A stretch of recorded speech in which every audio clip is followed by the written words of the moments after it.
Bon matin sur France 3 Bretagne, bienvenue dans votre émission Ensemble c'est mieux. Nous ne pouvons plus nous passer de nos ordinateurs ou téléphones portables. Difficile aussi de se passer d'Internet. On oublie souvent que ces outils polluent également notre planète. C'est le thème de notre dossier du jour. On en parle avec mes invités dans quelques instants. Mais d'abord, on part sur le terrain retrouver Evan. Salut Evan, tu nous emmènes ce matin quelque part et je crois que c'est assez clair. Tu as deviné où j'étais. Salut Anne Fantet, bonjour à vous à la maison, ravi de vous retrouver après ce week-end. En effet, ce matin, je suis à Vitré pour vous faire découvrir un lieu qui n'ouvre que très rarement ses portes, un centre de tri. En gros, c'est ici qu'arrivent nos sacs jaunes et sont ensuite triés dans l'objectif d'être recyclés. On parle de pollution, justement, pour limiter la pollution, comment recycler? Eh bien, on va vous en parler ce matin, notamment avec vous, Christian, bonjour. Bonjour, bienvenue au SMICTOP de Vitré. Merci beaucoup. Alors, expliquez-nous quels sont les déchets qui arrivent ici. Ils viennent d'où?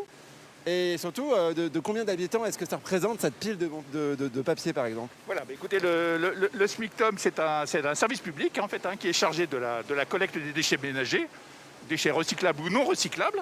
Donc sur le SMICTOP en lui-même, ça représente 67 communes, 135 000 habitants. Alors lesquels, par exemple, histoire que nos téléspectateurs puissent... C'est 3 communautés de communes, donc le pays de Vitré, bien évidemment, Château-Giron communauté et le pays de Janzé. D'accord. Donc effectivement, 135 000 habitants. Et en revanche, ici, nous sommes sur le site du centre de tri. Le centre de tri, on travaille avec nos collègues de Fougères, donc 2 syndicats. Donc effectivement, ici, nous avons les déchets recyclables d'une population de 220 000 habitants. Ah oui, et ça représente... Ça représente à peu près 2 jours. 2 jours de collecte de papier. Pour les 220 000 habitants. Oui, il y a des prospectus, il y a même une photo de toi, une Fontaine. Quel dommage de l'avoir jetée. On se retrouve tout à l'heure, Christian. Je vous propose maintenant de découvrir avec David. Bonjour David. Bonjour. Vous êtes le directeur de ce site de recyclage. On va regarder un petit peu l'anatomie d'un sac jaune. Avec ici, on vous a préparé un sac jaune bon élève, celui-ci.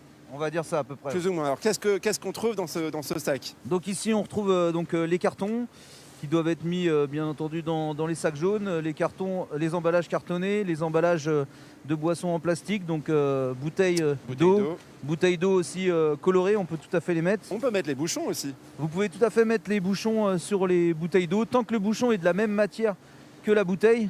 Vous pouvez les mettre, c'est-à-dire bouchon en plastique, bouteille en plastique, c'est ok. Ça Par marche. contre, bouchon en liège, bouteille de verre, ça marche pas. Donc tous ces déchets-là, ils vont être valorisés.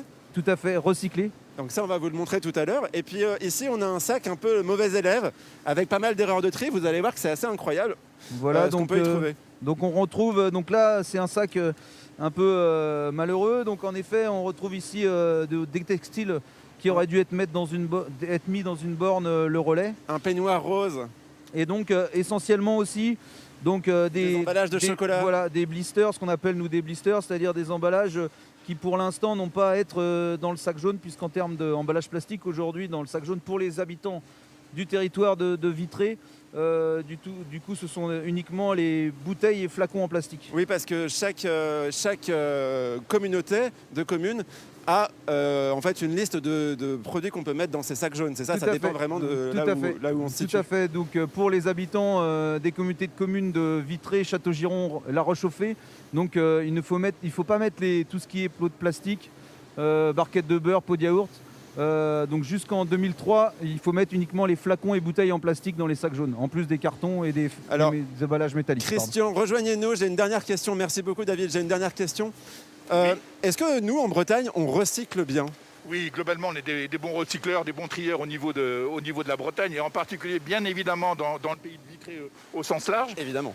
Bien évidemment, parce qu'en termes d'ordures ménagères, on doit être à peu près autour de 140 kilos sur le pays de Vitré, alors que la moyenne nationale est à plus de 250 kilos. Donc effectivement, voilà, vive la Bretagne. Vive la Bretagne. Mais bien 140 kilos, c'est encore trop. Et justement, dans quelques minutes, on va vous donner plein d'astuces pour réduire vos quantités de déchets. Puis vous allez voir que là-haut, eh bien, ce sont des personnes comme vous et moi qui trient ces déchets.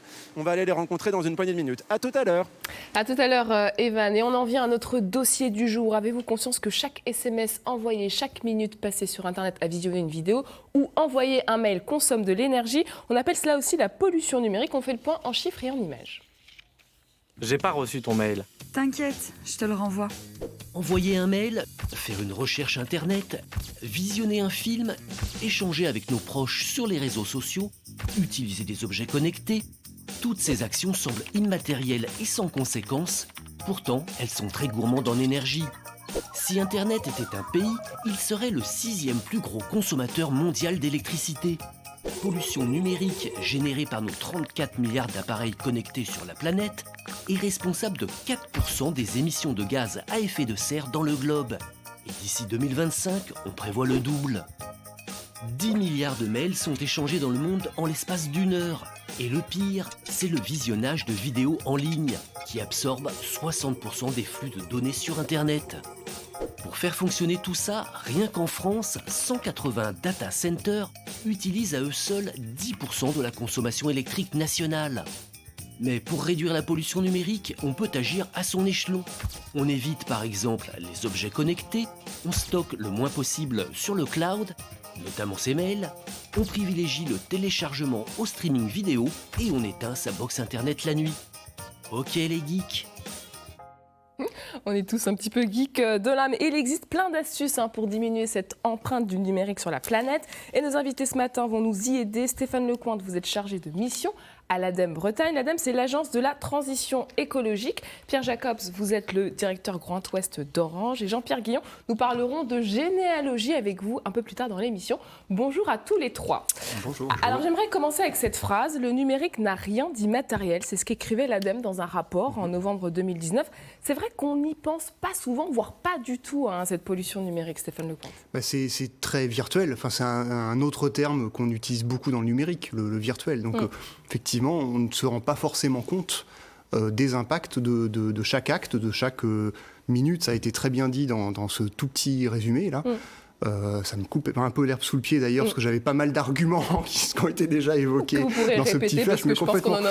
Mais voilà, on n'a pas du tout conscience. Tout ça est très immatériel, instantané, et donc c'est impalpable, donc pas d'impact. Sauf que je ne vais pas dire que c'est tout le contraire, parce qu'il y a bien évidemment énormément d'effets positifs sur le numérique, mais le tout, c'est de s'en servir de façon éclairée pour éviter que les impacts n'explosent. C'est bien ça tout l'enjeu à l'heure actuelle.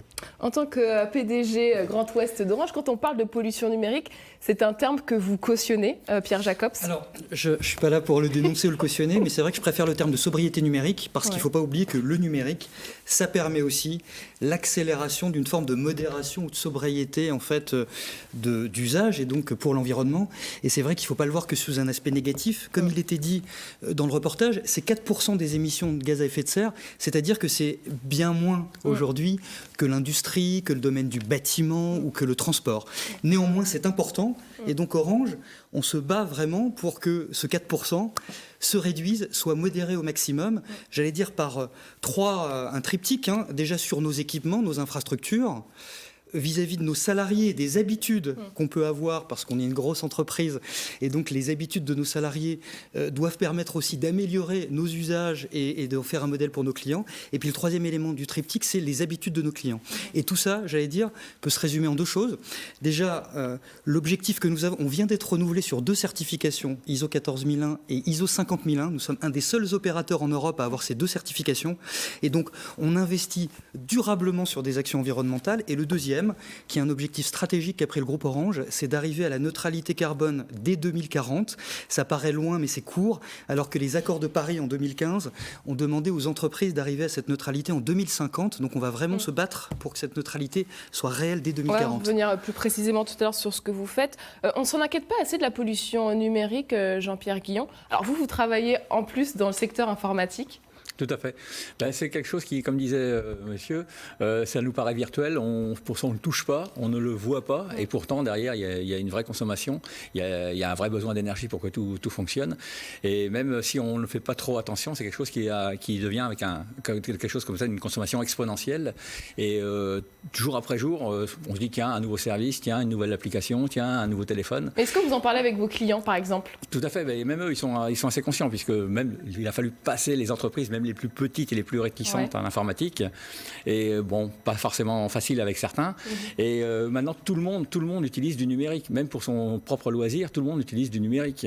Même le retraité fait sa déclaration d'impôt en ligne, donc tout le monde en utilise, tout le monde en consomme, donc tout le monde pollue quelque part. Alors, il y a pollue, entre guillemets, de manière relative. C'est ça, on s'en rend pas compte en tout cas. Hein. Il y a ce chiffre assez impressionnant. Le secteur informatique à lui seul consomme environ 10% de l'électricité mondiale. C'est autant que l'avion. Si rien n'est fait en 2025, le numérique polluera autant que le trafic automobile mondial.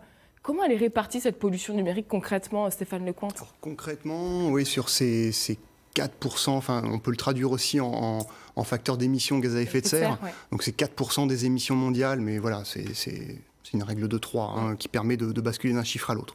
En gros, il y a un quart de ces 4% qui sont liés directement aux data centers, donc ces énormes installations industrielles qui stockent les serveurs qui permettent à tous les réseaux de fonctionner, là où on stocke les données notamment. Ensuite, à nouveau, un gros quart, un petit 30% qui sont liés aux infrastructures de distribution, donc les tuyaux pour faire vite, mais aussi les antennes 4G et ainsi de suite. Et puis tout le reste, donc pas loin de 50%, c'est lié au poids environnemental des terminaux. Donc les PC, les smartphones évidemment, qu'on a tous dans notre poche, les box internet, PC portables et PC fixes, voilà. Donc vraiment les terminaux qui nous permettent, utilisateurs professionnels ou particuliers, d'utiliser Internet. On a parlé des data centers, des terminaux. Oui. Pour un groupe comme Orange, quels sont les enjeux sur cette question-là? Alors, ils sont très importants. Donc déjà, on peut intervenir sur nos réseaux. Parce que comme on le dit, pourquoi on est polluant? Parce qu'on utilise beaucoup d'énergie. Donc, il faut chercher à modérer l'énergie. Alors, parfois, pour donner des exemples locaux, c'est la source d'énergie. Hein. Sur les îles, par exemple, Molène ou Ouessant, nos centraux téléphoniques sont en grande partie, en fait, gérés au niveau énergétique par des panneaux photovoltaïques. Donc, c'est l'énergie, une énergie propre qui est utilisée. Après, c'est nos réseaux qui se modernisent. La 4G, par exemple, le réseau 4G a été entièrement modernisé sur le Grand Ouest depuis 3 ans. On utilise maintenant un mode green, qui est aussi appelé mode de veille. Donc, il émet beaucoup moins quand il n'est pas sollicité, ça consomme moins d'énergie. Les réseaux 5G, on en parle beaucoup aujourd'hui, c'est des réseaux qui sont en veille lorsque un client n'a pas besoin d'utiliser son mobile. Ils vont consommer 10 fois moins d'énergie que les réseaux 4G. Donc, ça aussi, c'est une manière de consommer moins d'énergie. Et puis, enfin, un autre élément de réseau qui est important, la fibre optique. Vous savez que le réseau d'accès de la fibre, quand vous regardez un film, utilisez une VOD, c'est 5 fois moins d'énergie utilisée que sur le réseau cuivre traditionnel, ce qu'on appelle la DSL sur l'Internet. Donc déjà, agir sur les réseaux, c'est une première chose qui est vraiment très importante pour nous. Après, il y a bien sûr agir, comme on l'a dit, sur le grand public et l'usage qu'il peut en faire. On va y revenir. Peut-être que, juste pour rebondir sur ce que vous avez dit, les terminaux, c'est vrai que 50% de la pollution, ce sont les terminaux, beaucoup les smartphones. Chaque Français change de smartphone tous les 2 ans et demi, mais surtout, il y a plus de 100 millions, on estime, de smartphones et de téléphones mobiles dans les tiroirs et les placards aujourd'hui en France. Et donc, par exemple, ce qui est très important, et là où on investit, c'est dans l'économie circulaire pour réutiliser ces composants, les remettre en service et éviter qu'un client n'utilise et ne change trop souvent en fait son mobile, parce qu'on sait que c'est quasiment la moitié du chemin, c'est un polluant très important, et on agit fortement pour investir dans l'économie circulaire. Pierre Jacobs parlait tout à l'heure de la 5G. On sait que son déploiement fait aujourd'hui débat.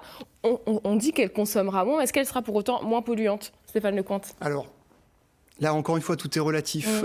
C'est bien tout le problème. Optimiser à outrance les réseaux, les infrastructures, c'est très bien, évidemment. Enfin, je ne peux pas dire le contraire, évidemment. Le problème, c'est qu'en face, on multiplie les usages. Et donc, finalement, à pollution moindre, comme on multiplie les usages, l'arrivée de la 5G et son optimisation énergétique, bien malheureusement, cette optimisation va être compensée négativement par la multiplication des connexions, plus de connexions tout le temps, plus d'objets connectés dans tous les sens. Et donc, c'est finalement la multiplication des usages qui va venir impacter négativement le bilan global, et potentiellement. Pierre Jacobs parlait aussi de notre utilisation quotidienne des tablettes, des smartphones et autres outils informatiques. Est-ce que vous avez des exemples précis de choses qui consomment beaucoup et dont on n'a pas conscience en tant que citoyen quand on envoie un mail, on envoie un SMS ou qu'on regarde une vidéo en streaming? Ce qui consomme beaucoup, effectivement, c'est l'intensité de l'usage au moment où on a cet usage. Donc, oui, regarder une vidéo en streaming, en choisissant le mode Super HD alors qu'on a un petit écran, par exemple, ça va consommer nettement plus que...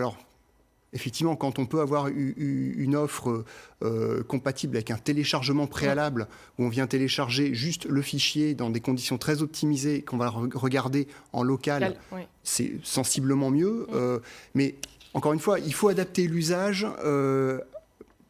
Enfin, la pratique à l'usage, pardon. C'est-à-dire ne pas aller chercher la surqualité à outrance, la super HD et ainsi de suite. Ça, c'est, voilà, concrètement, c'est beaucoup de données, beaucoup de puissance de calcul sur le terminal, donc forcément, ça a un impact. Peut-être pour compléter, simplement, parce que je trouve ça intéressant, on a lancé un site qui s'appelle Bien Vivre le Digital pour utiliser au mieux à la fois ces connexions, en fait, par exemple, mettre sa box en veille quand on ne l'utilise pas, pour arrêter son Wi-Fi, utiliser le Wi-Fi avec son téléphone mobile quand on est chez soi, plutôt que se connecter à un réseau mobile, on dépense beaucoup moins d'énergie.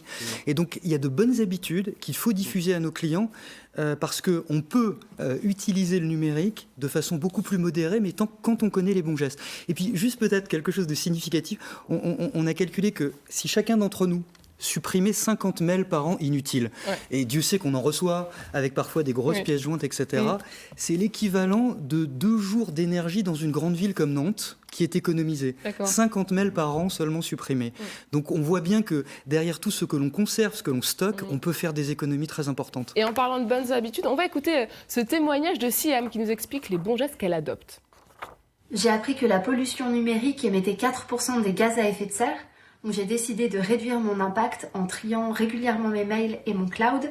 Je me suis également désabonnée de toutes les newsletters inutiles et j'ai également supprimé les applications que je n'utilisais plus.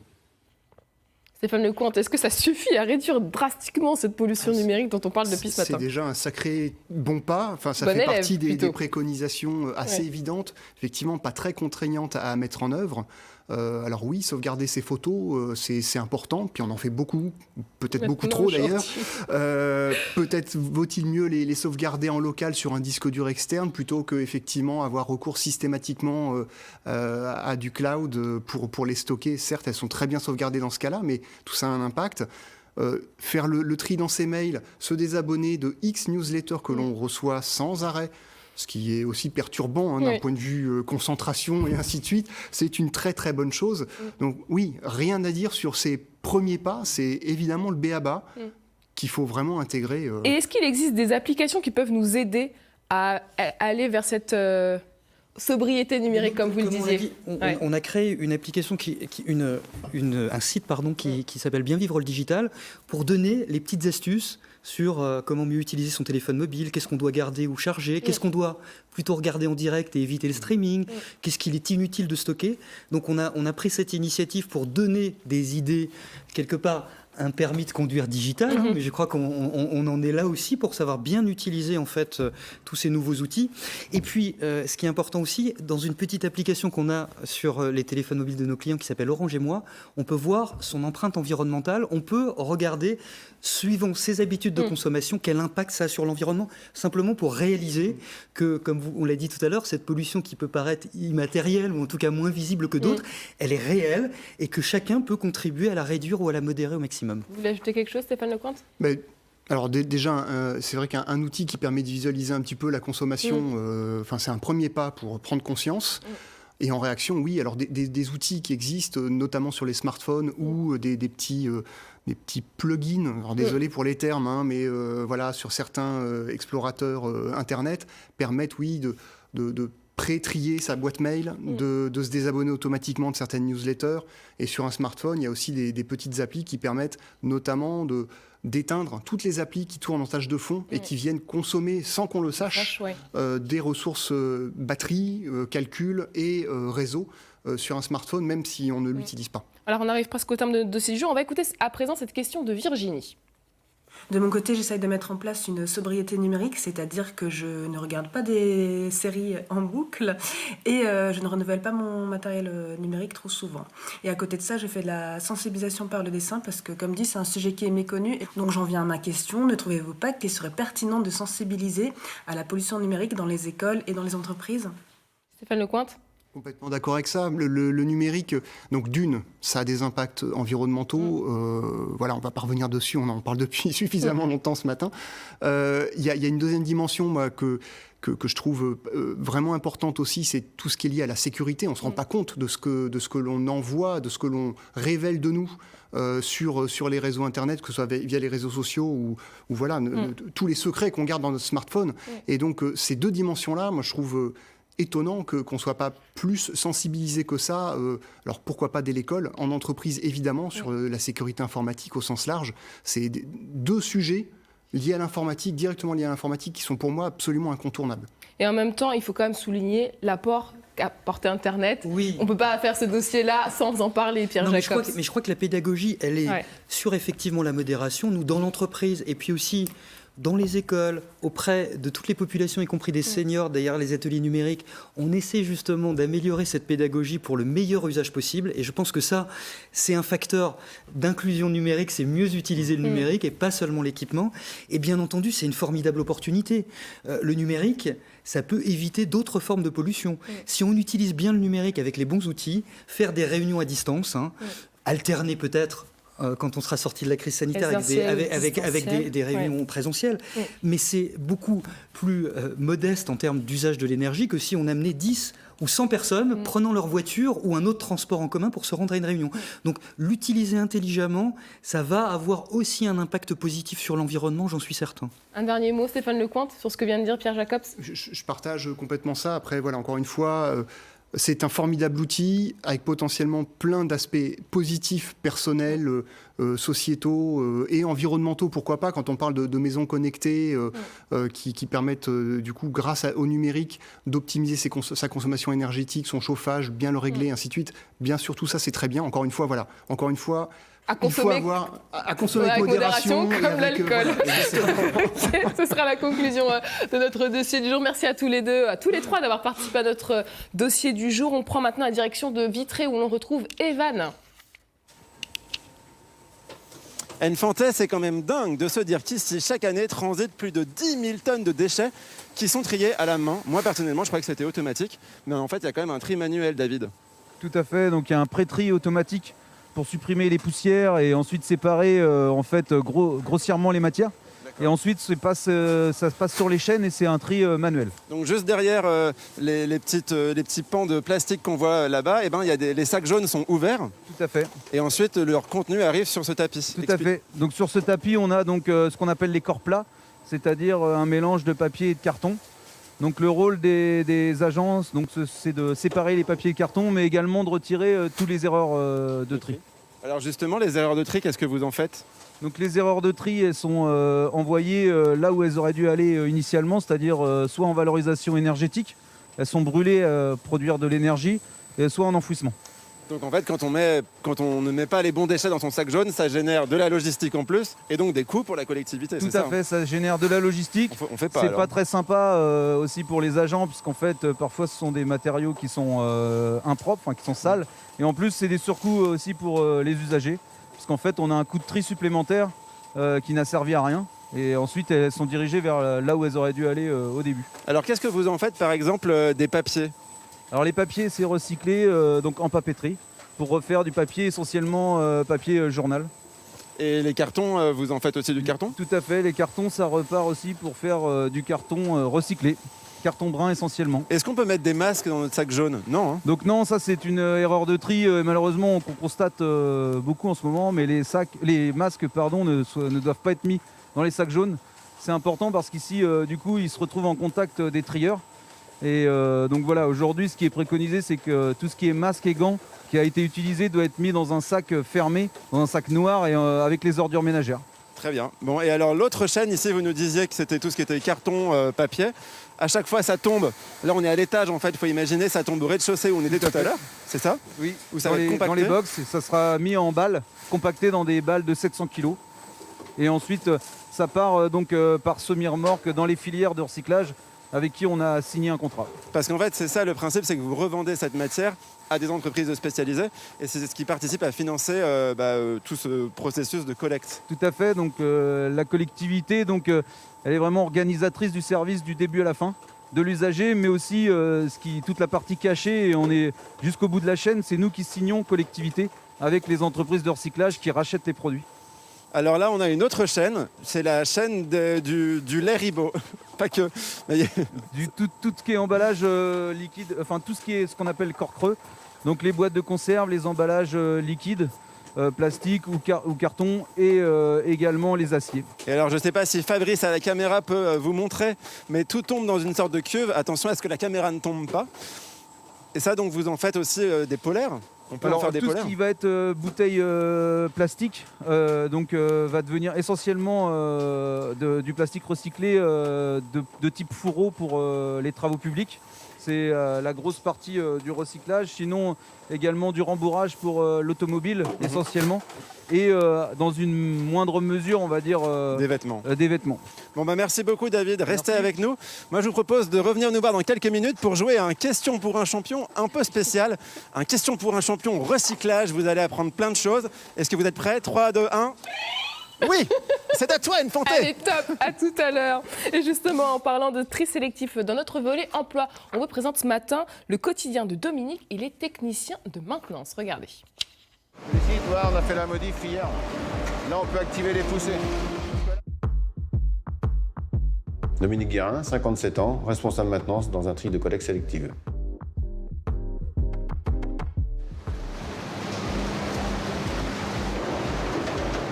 L'entre de la vette. Alors, un technicien de maintenance dans un centre de tri, il faut que ce soit quelqu'un qui soit très polyvalent. Donc là, on est dans la salle de supervision où on gère le centre de tri, où on a tous nos indicateurs de production, de maintenance. Donc tout se gère ici. Il faut que ce soit quelqu'un qui connaisse la mécanique, qui connaisse l'électricité, qui ait un petit peu de notion d'automatisme, parce que ça l'aidera à comprendre le fonctionnement du centre. Donc c'est quand même un métier qui demande pas mal de connaissances. On a un souci soit de tapis, de centrage, tapis encrassé, une bavette, tout ça. Ça peut être des roulements, ça peut être un tas de choses, quoi. Donc il faut qu'on aille checker ça. Il faut être un géotrouve-tout, un MacGyver. Il faut avoir quand même multiples connaissances de façon à pouvoir remédier à pas mal de petits problèmes, quoi. Vas-y, mets la main dessus, là, comme ça, là. Non, je dis le barobus, il se sépare pas en deux, c'est toute la longueur. Faut Ah oui, c'est toute la longueur. Ouais. Aujourd'hui, oui, c'est quand même vachement mécanisé, automatisé. Donc les gens sont surpris quand même qu'on a un process industriel comme ça. Sur 3 équipes, on trie 300 tonnes de déchets, de collecte sélective, et on a à peu près 300 tonnes de déchets qui rentrent par jour. Donc le ratio, c'est 0 à la fin de la journée entre ce qui rentre et ce qui sort, quoi. Donc c'est pour ça qu'on n'a pas le droit d'avoir un souci sur le centre de tri. Là, on peut voir le stock de balles finies, où on a trié vraiment toutes les matières jusqu'à la racine. Après, le papier et les cartons, ça va chez les marchands de pâte à papier. Et le PET, ça part dans les usines où on refait du plastique, de la paillette. Demain, on va peut-être retrouver ce qu'on a trié 6 mois avant. Alors quand je vois tous ces déchets, je vois que quand même, il y a pas mal de suremballage. Quand on voit aujourd'hui tout ce qu'on traite, le carton qui va emballer le plastique, oui, pour moi, il y a trop de suremballage. Le sentiment de gratitude, je l'ai parce que voilà, je travaille pour la planète, je fais réduire le CO2, la déforestation.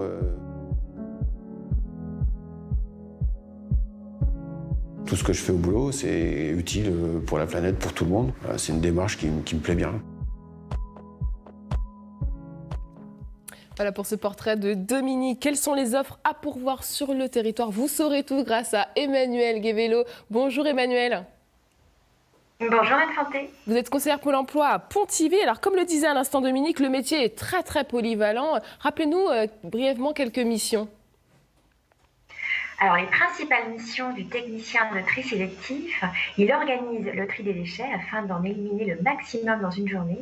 Il assure aussi toute la maintenance des machines et il veille aussi à la sécurité des opérateurs de tri. Et dans quel type de structure peuvent-ils travailler ? Alors, principalement dans les usines d'incinération, les centres de tri et les usines de recyclage. Et quelles sont les formations qui permettent d'accéder à ce métier ? Alors, aujourd'hui, il est nécessaire d'avoir un Bac+2, plutôt issu d'une filière technique ou scientifique. Il existe notamment un BTS métier des services de l'environnement, à savoir que toutes les formations disponibles pour ce métier sont consultables sur notre application La Bonne Formation. Alors Dominique parlait aussi d'un métier très technique, mais il y a aussi des compétences humaines requises. Oui, tout à fait. Alors, on a pu le voir dans le reportage, ce métier exige beaucoup de polyvalence au niveau des connaissances techniques, mécaniques, électroniques et chimie, mais aussi un très bon sens de l'organisation et une grande réactivité. Et combien d'offres à pourvoir sur le territoire breton ? Alors, aujourd'hui, toutes nos offres disponibles sur pôle emploi.fr sont consultables aussi en ligne. Rien que sur Rennes et sur sa périphérie, j'ai relevé ce matin 3 entreprises qui étaient en demande justement de ce métier de technicien de tri sélectif. C'est une question qui intéresse beaucoup nos téléspectateurs. Quels sont les salaires dans la profession ? Alors, dans la fonction publique territoriale, on peut commencer à 1 467 € pour évoluer jusqu'à 2 100 €. Et les perspectives de carrière ? Alors, on peut tout à fait évoluer vers un poste de responsable de centre de tri. Merci beaucoup Emmanuelle pour toutes ces infos et à bientôt. Et vous le savez, chaque jour on prend le temps également de vous parler des belles initiatives qui se passent dans notre région, des actions très souvent solidaires. Dans notre boîte à idées ce matin, on vous propose de devenir bénévole dans un centre de généalogie. Regardez.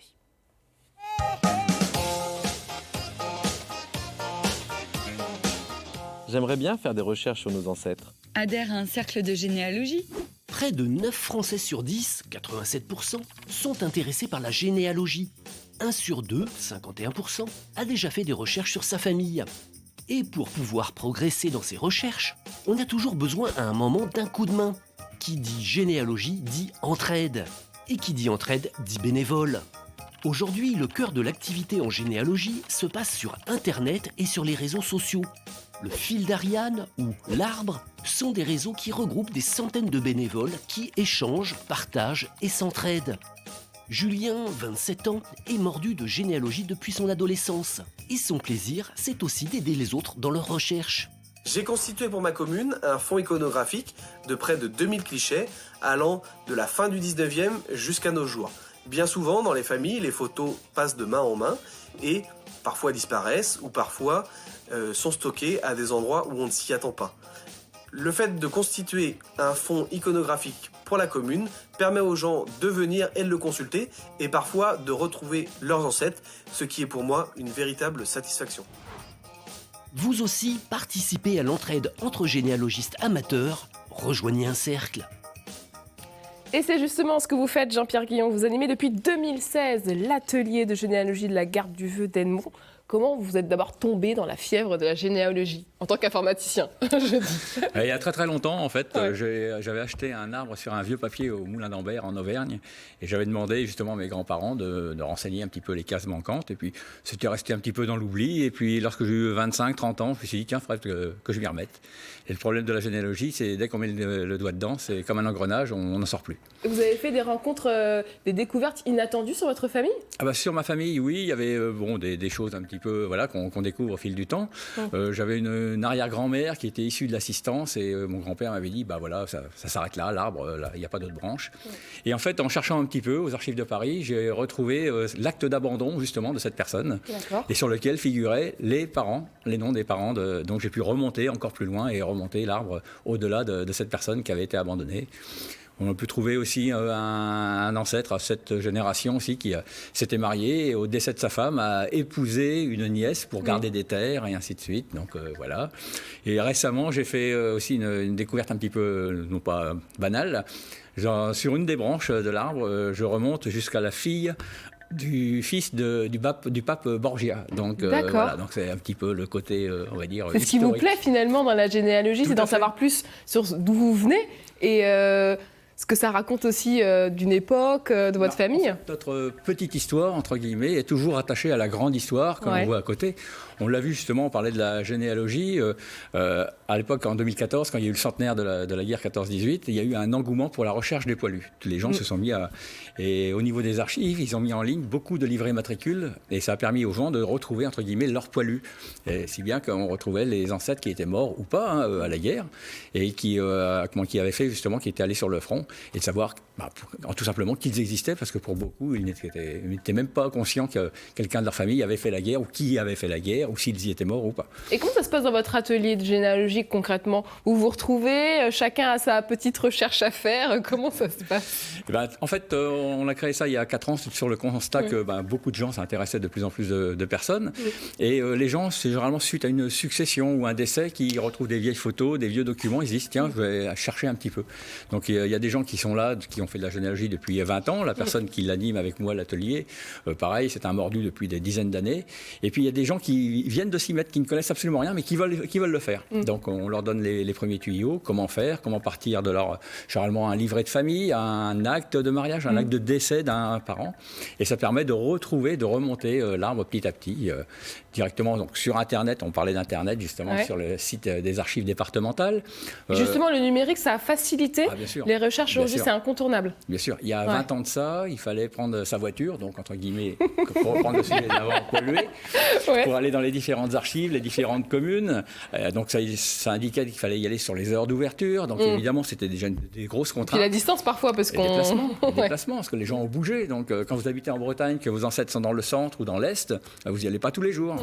Là, Internet, vous y allez à 11h du soir, vous vous dites, allez, je vais aller voir si je trouve quelque chose. Vous y allez. Pierre Jacob, je vous vois hocher de la tête depuis tout à l'heure. Vous voulez nous dire un truc? Non, mais ça me rappelle mon histoire aussi familiale. Parce que quand j'étais enfant, j'ai toujours été passionné d'histoire. J'interrogeais beaucoup mes grands-mères et mes arrière-grands-mères sur l'histoire de la guerre, sur ce que j'avais pas connu comme époque. Et avec ma grand-mère, j'avais commencé à faire des recherches généalogiques. On était remonté assez loin. Sauf que j'écrivais aux mairies.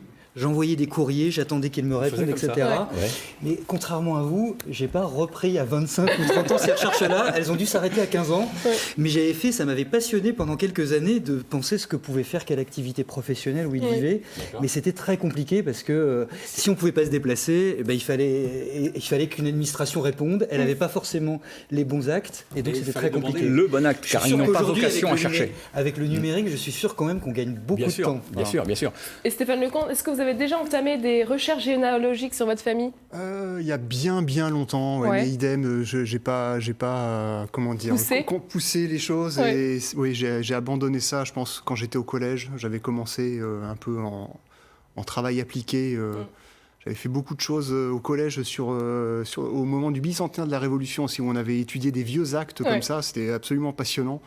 Mais voilà, j'en suis resté là. Et justement, Jean-Pierre Guillon, c'est quoi un bon enquêteur en généalogie? J'imagine qu'il faut aussi un travail d'équipe. C'est une vraie enquête, vous l'avez dit, c'est une vraie enquête. En fait, on va partir toujours de documents, on s'appuie toujours sur des documents, des écrits, comme on dit, les paroles s'envolent, les écrits restent. Donc avec les écrits qui restent, c'est avec ça qu'on retrouve les traces de nos ancêtres. Donc on va s'appuyer justement sur ce qu'on va avoir, un vieux livret de famille, des actes qui nous restent, une succession, quelque chose. Et ce que l'on va retrouver après aussi aux archives, c'est-à-dire sur un acte de mariage, c'est très fourni, on a l'identité des parents, la naissance des parents, le lieu de naissance. Ça nous permet de naviguer aussi bien sur les lieux que dans d'autres archives. Et est-ce qu'il y a des périodes de l'histoire qui sont plus compliquées que d'autres dans la recherche? Alors, on va dire, dans les années 1800, date de la création de l'état civil, on est bien, c'est très très fourni, c'est très achalandé et c'est très bien numérisé. Donc, au-delà, certaines archives n'ont pas forcément tout numérisé ou pas forcément très loin avant la Révolution, pardon. Donc, on a des actes, ce qu'on appelle des actes paroissiaux à l'époque, ce n'est pas des actes d'état civil. Donc, ils sont beaucoup moins fournis et puis écrits un petit peu comme entre guillemets, le curé voulait l'écrire, quoi. C'est-à-dire, certains sont très détaillés.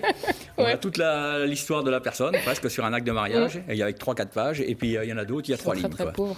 Donc évidemment, il faut faire avec. Sans compter les fautes d'orthographe. Ah oui, effectivement. Même à l'époque, ils en faisaient. Il nous reste 20 secondes. Comment on fait pour rejoindre votre atelier? On nous contacte par internet, www.gardeduveu.com généalogie, ou alors directement par le téléphone qui est indiqué dessus, ou par mail, contact@gardeduveu.com. Je pense que c'est une adresse qu'il va falloir noter. Merci Jean-Pierre d'avoir partagé avec nous votre passion pour la généalogie. Merci. Allez, on part faire un dernier saut du côté de Vitré où nous retrouvons Evan. Eh oui, Anne Fanté, je suis en compagnie d'Aurore. Salut Aurore. Bonjour.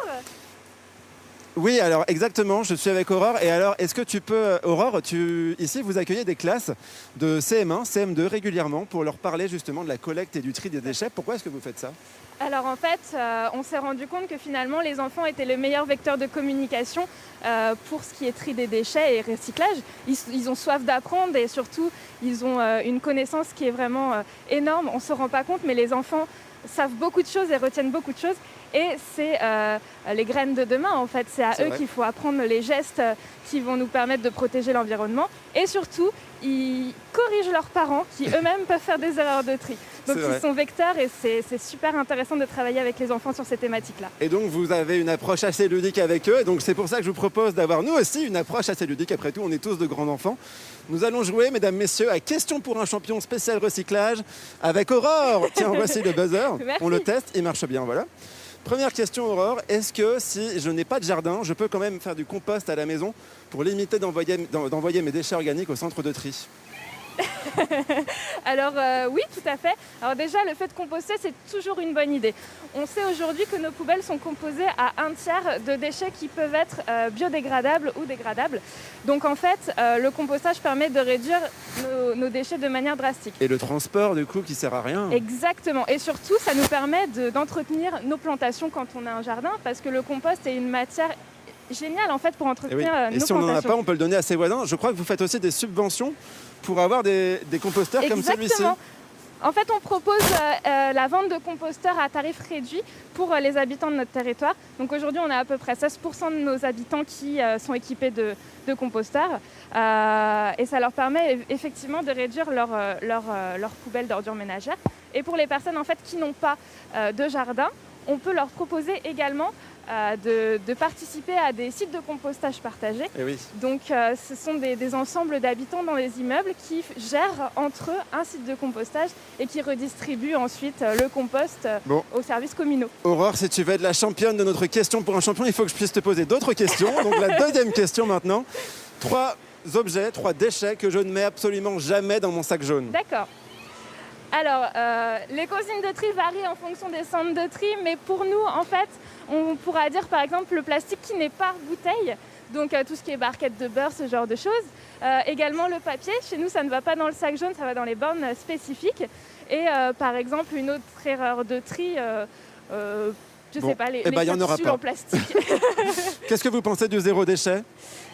Alors le zéro déchet c'est un idéal, franchement c'est vers ça qu'on va à l'avenir. Après c'est compliqué d'aller vers le zéro déchet, mais des petits gestes pour aider à réduire en fait ces quantités de déchets peuvent suffire.